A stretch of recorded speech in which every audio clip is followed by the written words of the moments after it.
Hello and welcome to Solidarity, the Resource Center's podcast at UCSC. The purpose of Solidarity is to uplift the voices and actions of students who work at the Resource Centers or with student organizers. I'm Mark. I use he, his pronouns, and I am an intern at the ERC who will be hosting today's episode with my co-host, Angie. Yu Yao, who's in the background, is the other ERC intern who will help with video editing as well as much needed tech support.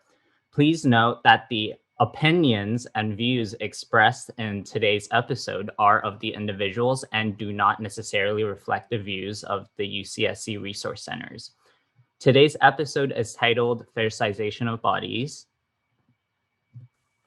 Hi everyone, my name is Angie and I'll be co-hosting today alongside Mark. I'm the lead intern over at the Womxn Center and business intern at APERC, and I'm feeling super psyched and energized to have this conversation with y'all today. So to give a little bit of context on our conversation, fetishizing is a form of dominance that has aided in creating male European hegemony dating back for centuries. We are not talking about fetish and fetishizing necessarily in the sexual context, which is often how the word is associated, but rather how one's appearance may influence how they're able to exist within the world. What we want to explore is how inherently non-sexual things are sexualized when it comes to the fetishization of people on the basis of race, gender, or sexuality, and becomes a means of oppression and dehumanization. We hope that from the conversation had here today, we can spark a greater conversation within the UCSC community. What does the topic of fetishization of bodies mean to you, and how do you navigate your surroundings? We are joined today by two lovely guests, Tia and Kylie, and I would love for y'all to take some time to introduce yourselves. Please feel free to share your pronouns, identities you hold, what RCs you're currently working at, and also how you're feeling today. What is bringing you joy today? I'll go ahead and pass the mic first over to Tia. Hi, thanks, Angie. My name's Tia. I use she, her pronouns, and I'm one of the program interns at APERC, the Asian American Pacific Islander Resource Center on campus. I identify as a mixed race Asian American, and something that brings me joy would probably be cooking. I really enjoy cooking, and yeah, something small I could do every day that brings a little bit of joy.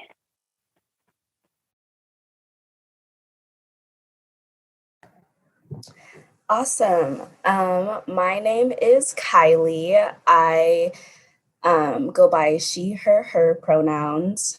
I am a fourth year. I'm a feminist studies major. I also am a Women's Center intern, and I also work in the Career Success Center as a peer coach. And how am I feeling today? I'm feeling good, but also really nervous because one, I'm doing this, and then I have like my first presentation like right after this. But you know what? I'm learning and I'm getting experience. So that's all that matters. So yeah. Thanks, y'all. I think that's a great point you bring up, Kylie. I think to contextualize our conversation today, we are having it in the middle of week 8. So everyone's a little stressed. We got our minds in a lot of places. And also, I don't think I mentioned Angie. I use she, her pronouns. So thank you both for taking a moment to introduce yourselves to our audience. And I know I can speak on behalf of the entire team working on this podcast episode. We are so excited to have you two join us today and engage in this conversation. So to get us started a little bit, we wanted to understand how you interpret the idea of fetishization of bodies and how does this topic present in your life? You want to start us off, Tia? Sure. I think when I just hear like the question of like, how do I interpret the idea of fetishization of bodies, it really makes me think about how to me, it really is just like the valuing of someone's identity, like the idea of someone's identity over like their actual self. So like without getting to know them, you just see like surface level things where you're like, oh, like I really like that person because of their race or like how they identify. And it could be really broad.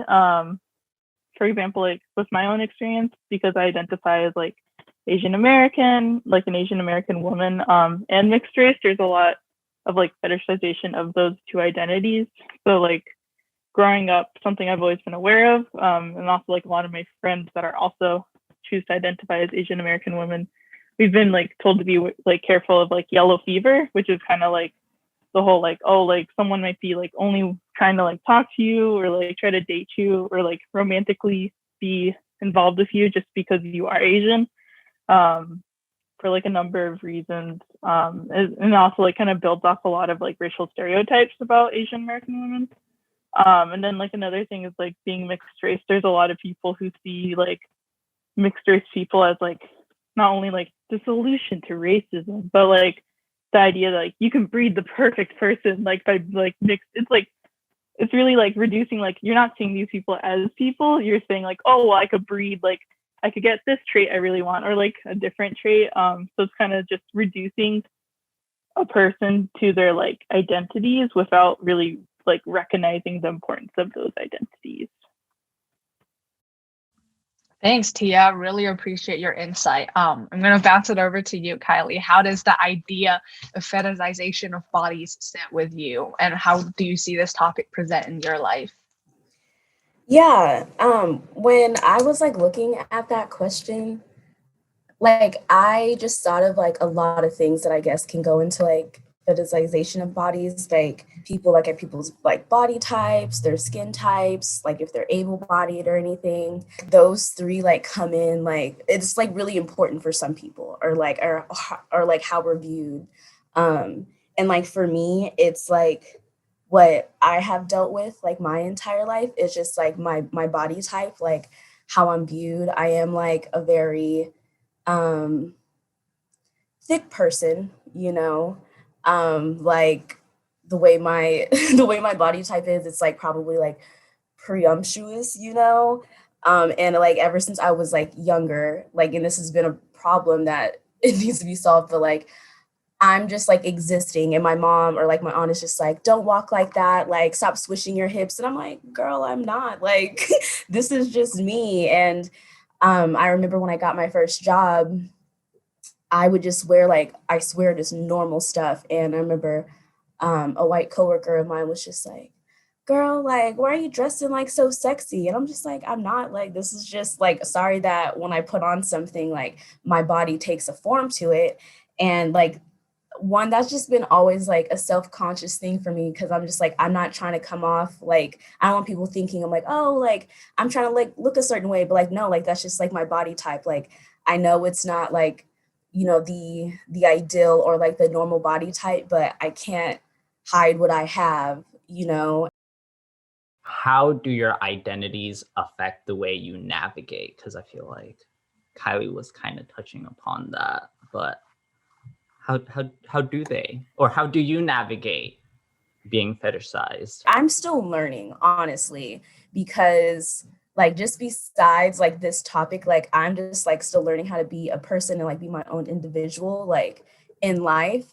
And you know, just like trying to take like, I guess, pride and like ownership of like who I am. And when I started doing that, I realized like how much like I get, like me being comfortable, people are thinking like I'm, you know, trying to be like something else. Like, and I'm not sure if this is like going into like a rant or going off to something else, but just like this one time I was like in a bar, or I was somewhere with my ex-girlfriend, and well, she wasn't my ex at the time, but anyways, like we were just hanging out, and I remember she went somewhere and like some man just like came up to me and was just like trying to like, you know, talk to me. And I'm just like, yo, like I'm not trying to deal with this, you know, like I'm not interested type thing. And he's just like, why? Like, why wouldn't you be? Like, you're so fine. Like, let me just like talk to you and all this other stuff. And I'm like, yo, like, no, it's okay. And I'm like, I have a girlfriend. He was just like, why do you have a girlfriend? Like, he was like, do you see what you look like? Like, why would you waste like the body you have on a girl? And I'm like, what does that have to do with like anything? But anyways, like, so by the time like she came back, and he was just, it was so rude, because like I can just tell he was literally only seeing me for my body, because it took her to be like, yo, like, that's my girl, like, stop messing with her. He was just like, oh, okay, like, I can respect that, but, you know, you should really, like, try to, like, get with the man. And I'm like, what? Like, I know that's probably, like, all over the place, but the fact that I feel like he was only seeing me as, like, my body, and then telling me, like, this type of body should not be with, like, a woman, like, be with the man. I'm like, that's too much. Like, can I just be my own person? Like, stop looking at me like as my body. Like, let me experience my life or like my sexuality how I want. Like, I don't need anyone to try to change me. And yeah, I just didn't like that because I just felt like I wasn't there in that situation. Like, when I was saying like, don't like talk to me, I wasn't being heard. Like, someone else like who like owned me or like claimed me had to like make someone else back off, and he was still like talking about me and her, like about our bodies. Like, it was really weird. And I just feel like, and this is like I'm going into something else now, but like after that situation, I'm just like, okay, like I need to stop, you know, trying to like being kind of scary about like one, like my body and like my sexuality. Like, I just like need to embrace that more. And I have been, but I just realized like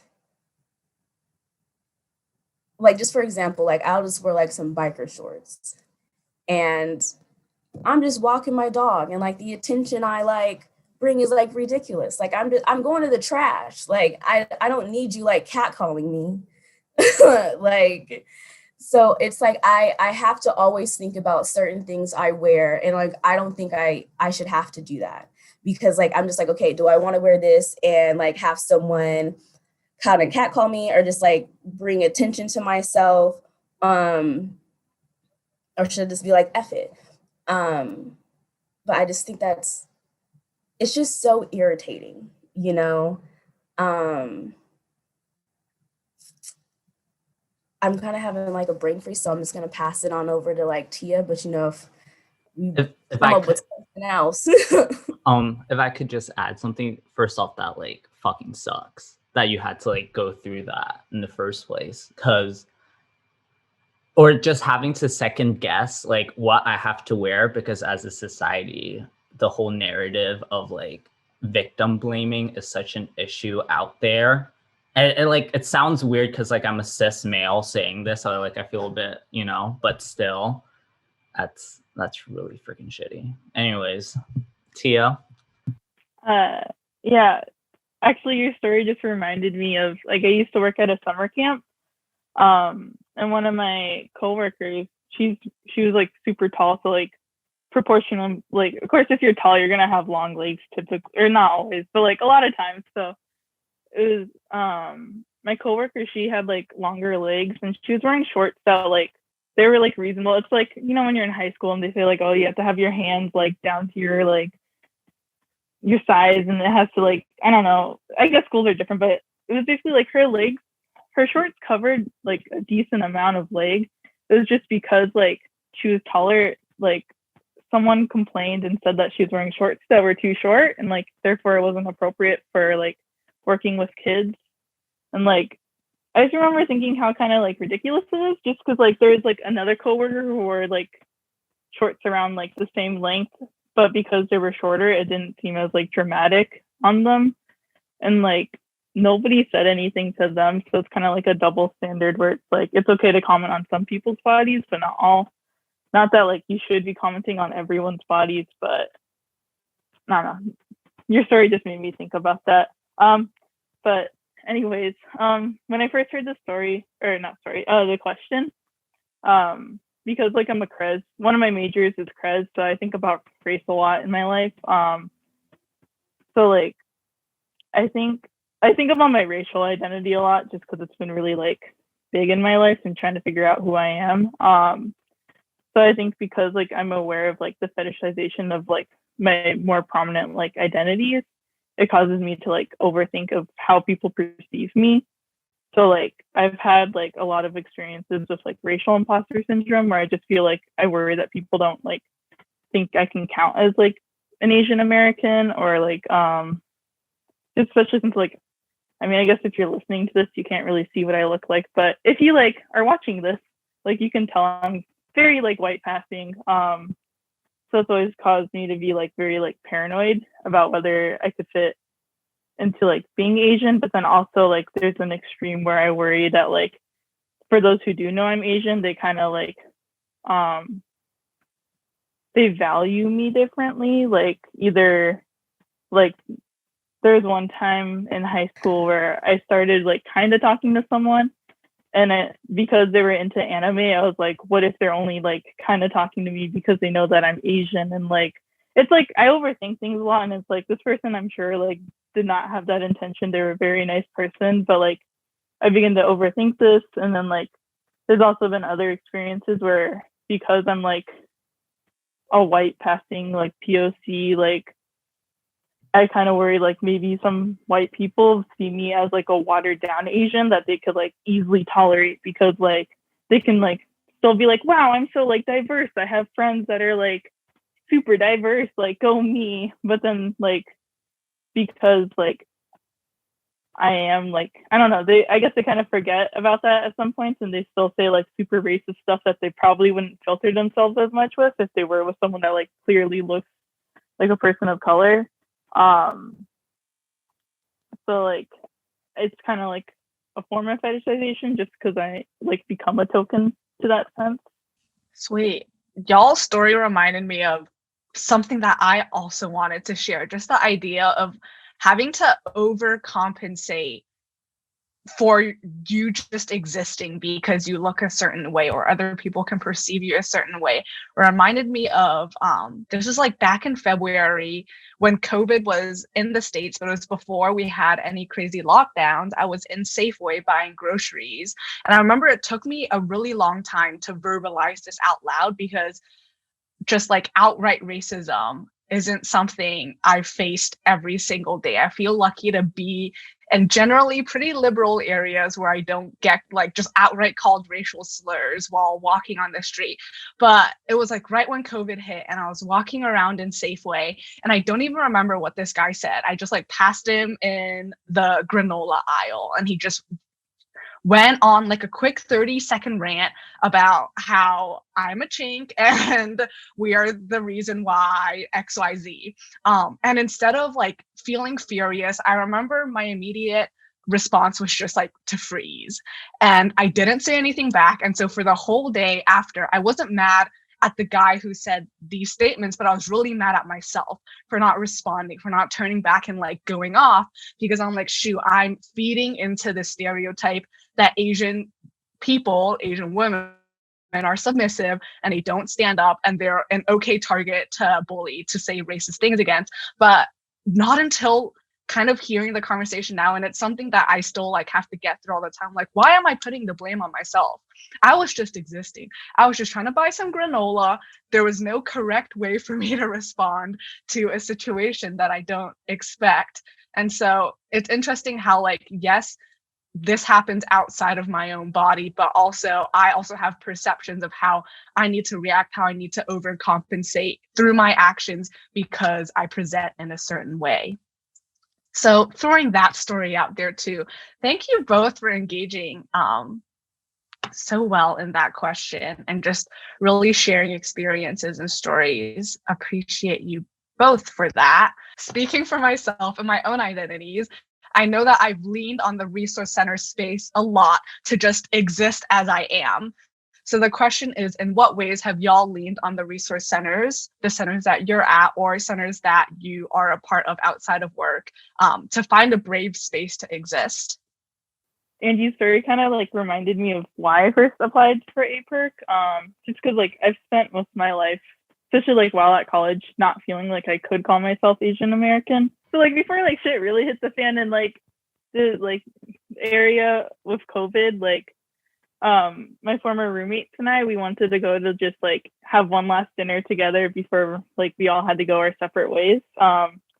So these are like my roommates that I had my first 2 years in the dorms, and I'm still super close friends with them. And we're all Asian American. And we were just walking downtown in Santa Cruz, and this guy came up to, or like walked by and was like, it was like a double whammy.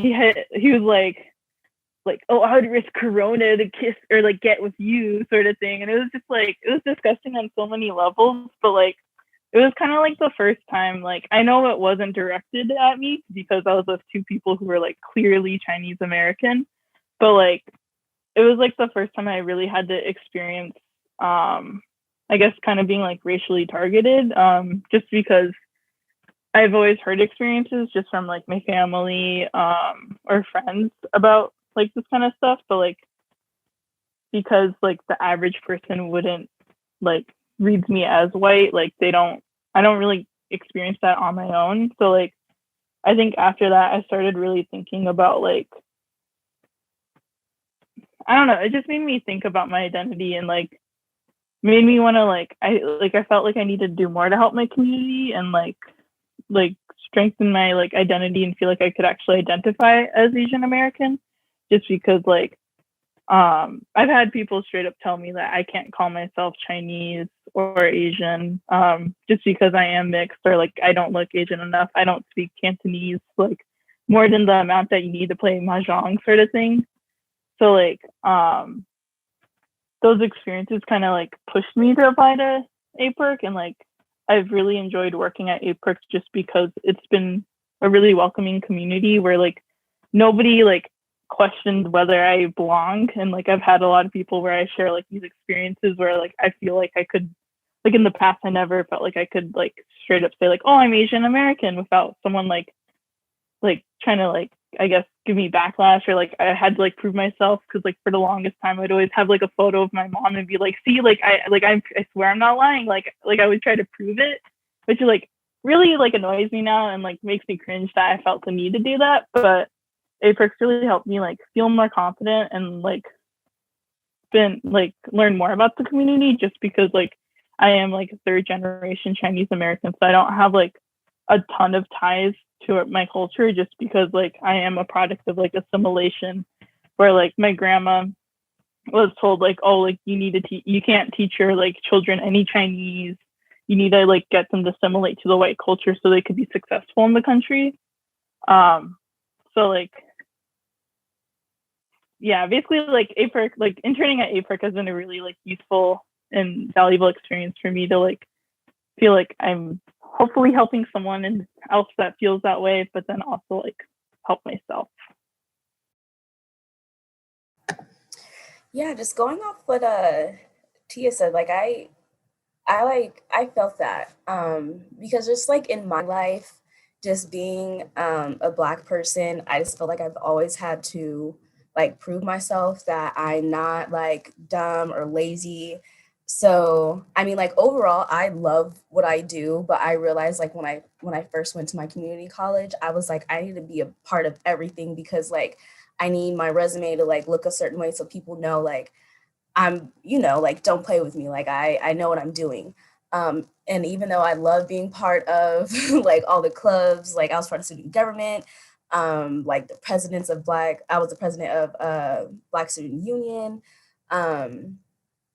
And I mean, I loved it, but I just felt like I was just trying to like prove myself. Like I was adding stuff onto my plate so people knew like, oh, like she's kind of like responsible, even though like I was drowning, like my mental health was like not there, because I'm just like, oh, like I'm thinking about my future, my career, like my resume needs to look a certain way, And honestly, when I got to UCSC, I still like kind of felt the same, because honestly, I didn't even think I was gonna get into this school. Like, and this is like more of a me thing, like not really believing in myself. And I'm just like, I'm not gonna be able to get into there. Like maybe like a CSU best. But when I came here, I was just like, oh, like again, like I need to like find something. But when I happened to get my job in the career center, like I can just tell that me and my boss like connected, and I was just like, whoa, like she was just like kind of like giving me like praise like within the interview, and I was thinking like why is she doing this? Like I don't like really deserve this, but she was just like, oh my goodness, like you're like awesome, and like everything you want to do is like great and what we need. And like in my mind, I'm like, oh my goodness, like duh, like what I value and like what I want to do like is what people really like see. Like they really don't like like your resume really doesn't matter. It's just like how you come off and like what your passions are, like in my opinion. And so after I got my job in career success, I was like, I really want to be able to help people because I think I always like self-doubt because in certain spaces I don't see someone that looks like me. So I'm like, okay, I'm just gonna like, take one for the team. Like I'm gonna try to like put myself in an environment. So like if someone else like who looks like me wants help or like thinking about trying to apply like so into like a job like this and they see me like, you know what, I can do that. And I'm like, yes, you can, like you can do this. So when I applied for the Women's Center, I just really wanted to be like, I just wanted to be a part of a space that one is like already I seem like as a safe place for people who I identify as women. Um and also I just like wanted to be able to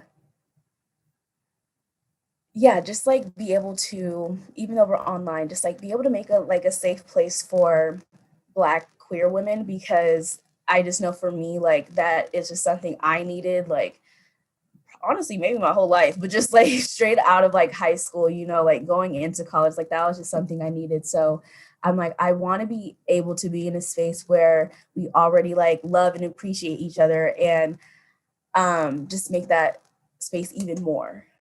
First of all, Kali, you talked about imposter syndrome, which that is so real. And imposter syndrome definitely affects people to different grades depending on where they grew up, how they look, how they see themselves in the world.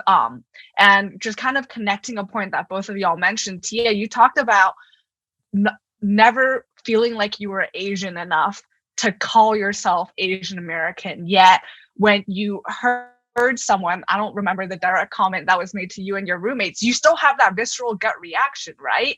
And so although you may not see yourself that way, you still carry kind of like the weight of your ancestors, regardless of how you think you look, how the world thinks you look, you still carry that in you. And I feel like that is part of the Asian American identity. And Kylie, you also mentioned not seeing enough Black women, enough Black and queer women in different spaces. So you feel like you need to put yourself out there, kind of pave a path. And that is also you just carrying the weight of the world, the weight of history, the weight of your ancestors on your shoulders and existing as you are. So that's crazy. Well, it's not crazy. That's reality. That's how it do be for a lot of people. So I don't know where I was going to go with that. Do y'all have anything to add in regards to that? Andrew, do you want to talk about why you joined the resource centers?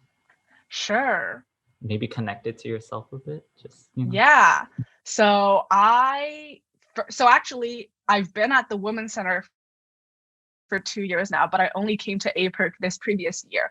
And I love the Women's Center. I think what is so beautiful about the Women's Center is that you have people who identify as women, people who identify as femmes, people who identify as non-binary, all existing in this space. Doesn't matter sexual orientation, doesn't matter race, like we're connected by the title of woman fitting in some way, somehow to our identity. And so the work that we're able to do is so far reaching. The different topics we get to talk about are so just so far reaching. There are topics that can happen in APERC, topics that can happen at the Cantu, right? These topics can happen in any of the resource center spaces, but we're all different types of people bringing the conversations into this one space. And so I really loved the Women's Center. And oh my gosh, we're all virtual now, but if y'all could see the Cardiff house, it is bright yellow. It is so beautiful. It has a big dining table. And we always found ourselves cooking ramen, eating eggs and spam, and just sitting around a dining table and just chit chatting. And those conversations was part of our work. We took those conversations and made them into programs that could benefit, help, contribute to the campus culture, the campus climate, which was what really drew me to the Women's Center space. But what also brought me over to APERC was with the coronavirus, the uprise of racism and violence towards the Asian American community, I felt so safe and comfortable in the Women's Center, but I felt like there wasn't enough conversations happening, or not that there wasn't enough conversations happening, but I wanted to be closer to the Asian American community, because I found myself with not too many Asian American people around me. Y'all know UCSC. It's pretty white.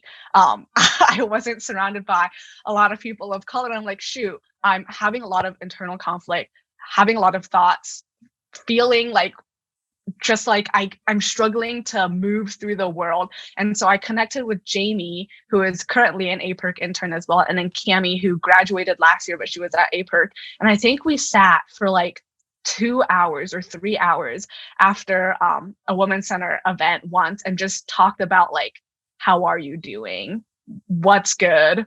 And we were able to connect our experiences, connect our emotions. And I didn't realize that that was something I was missing in my life. So I'm like, I need to be involved with APERC more, whether it be a place for me to have those conversations myself or to bring those conversations to more students.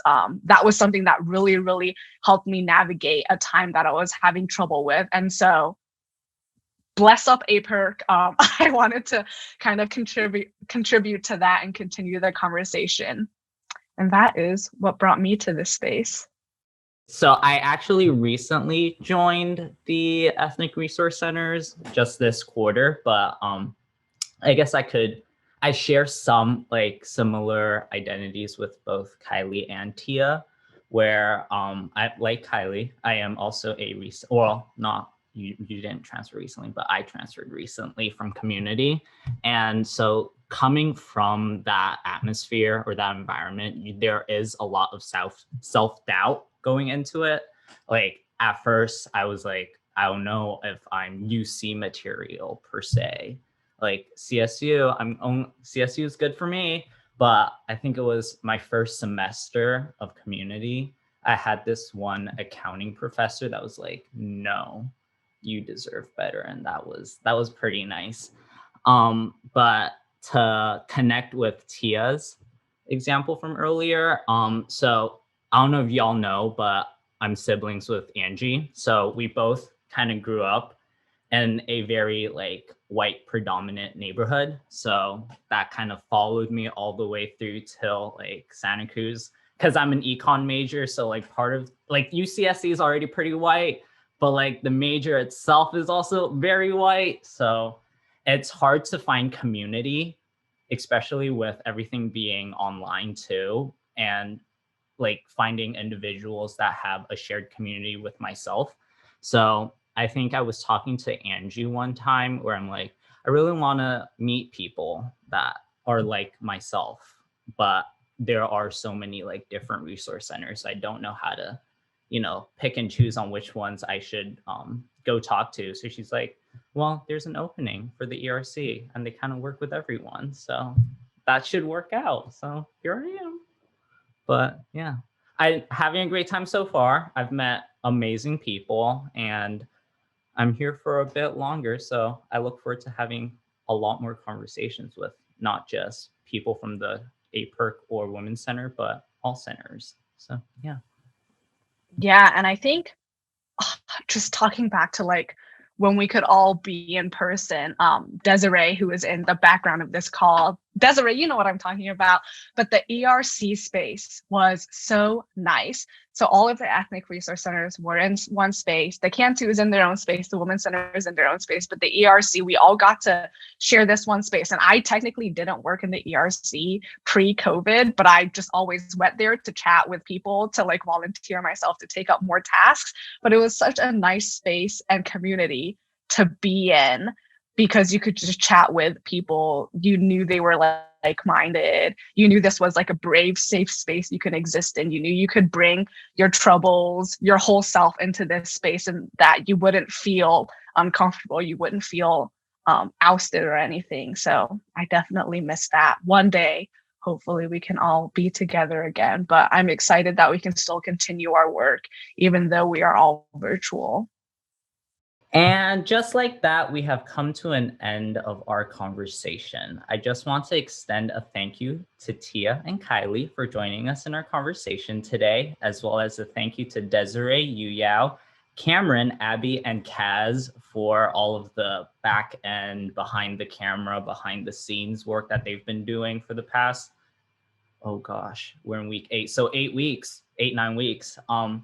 Before we say goodbye for now, I'd like to pass the mic over to Angie for her to share some parting words.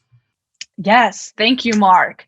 And thank you to the Solidari-Tea team for making this podcast a possibility.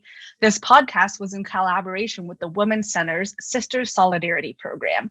Sister Solidarity is one of the Womxn Center's core annual programming aimed to highlight women, femmes, and non-binary folks' activism, art, and achievements. The Womxn Center's intention is to improve the campus climate and create spaces that allow for UCSC student community to be a part of experiences that are uplifting, as well as engage in dialogue that directly impacts their communities. Part of our Sister Solidarity programming for this year is this podcast, but we're also hosting a discussion with a super secret special guest to talk about how they navigate their work and success as a trans activist. To find out more information about the event and other events part of Sister Solidarity or just at the Womxn Center, please check out the Womxn Center Instagram page at women.ucsc. Thank you for joining us. Woo! Thank you, everyone.